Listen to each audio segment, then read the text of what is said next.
Good morning.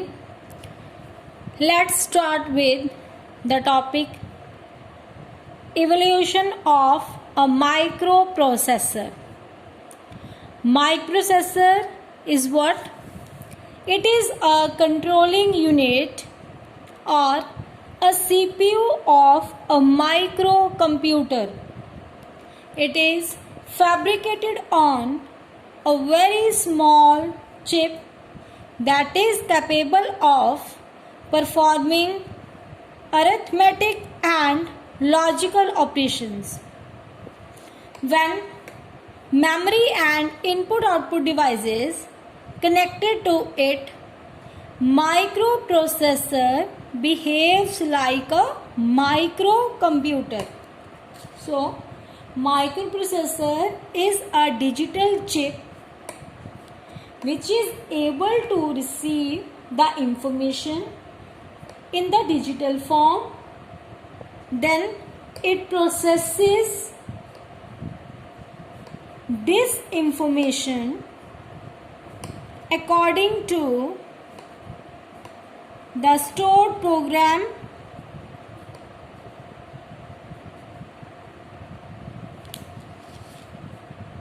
in the memory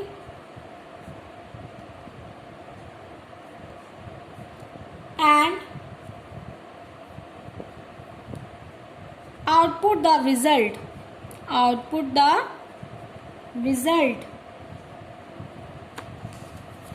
Microprocessors are quite inexpensive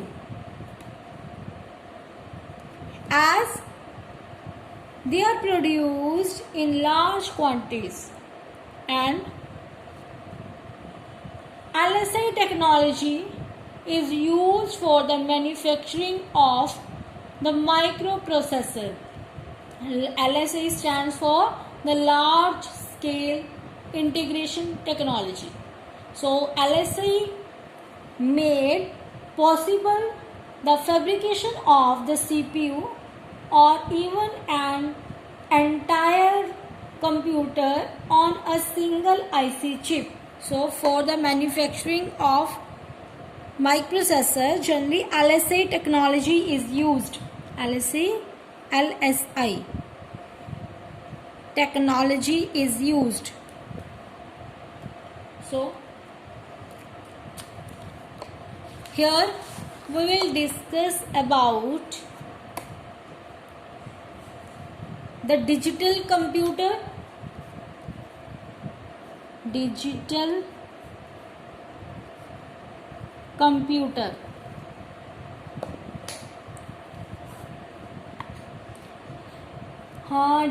computer is basically a programmable electronic machine.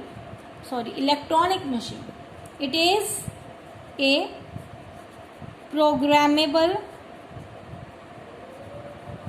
electronic machine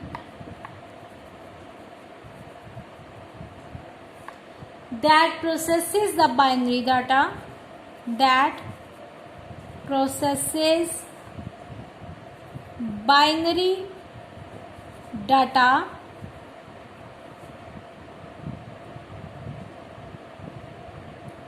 and that processes binary data according to the stored instruction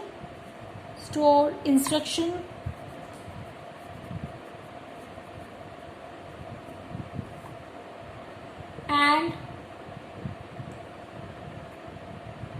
provides the output and provides the output at the output devices.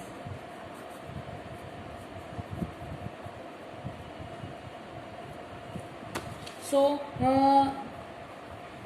here is a block diagram of a microcomputer. Block diagram of The microcomputer, which consists of a CPU,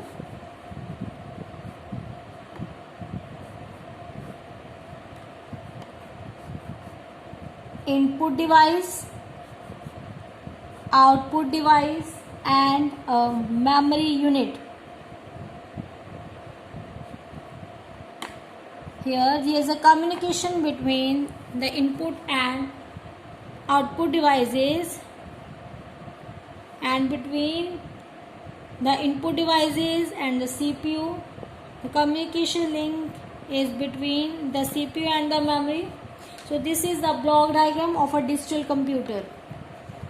Block diagram of digital computer. In this diagram we have input devices, output devices, CPU and memory. So this block diagram consists of 4 parts. First is the input section. The function of the input section is to input the data which is in the form of instructions, we can say, which is a raw data. So the function of the input devices is to input the data or instruction into the computer with the help of input devices like keyboard, mouse and many other input devices. So the next part of this block diagram is a CPU, and this is a unit which is located at the center of the computer. It contains 2 more units inside it that are called ALU and a CU. Basically CPU is a combination of the 2 other units. First is the ALU and second is the CU. ALU stands for arithmetic and logical unit. Arithmetic and logical unit. Similarly, the CU stands for the control unit. Control unit. So basically the CPU is the main part which processes the input according to the stored instruction. Then the next part in the CPU is ALU and CU. ALU as its name stands for arithmetic and logical unit. This unit perform different kind of arithmetic and logical operations, and CU is a control unit. The main function of this unit is to control the entire functioning of a digital computer. That means it can maintain the proper synchronization between all the parts of the computer, right? So the next part of the block diagram is the memory.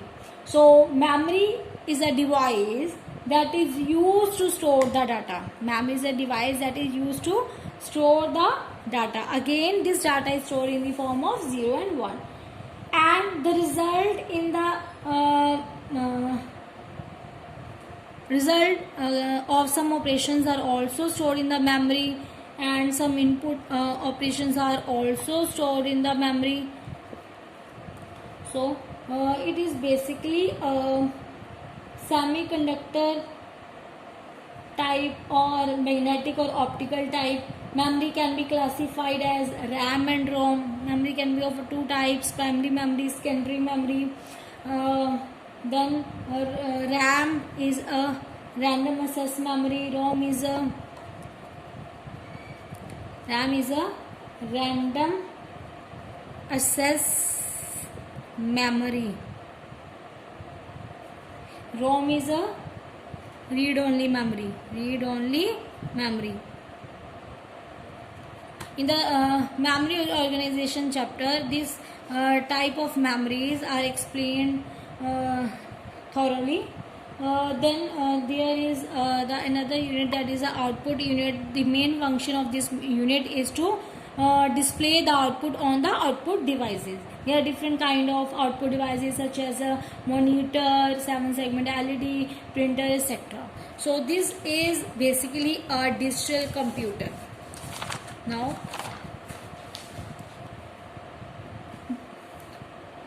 the microprocessor.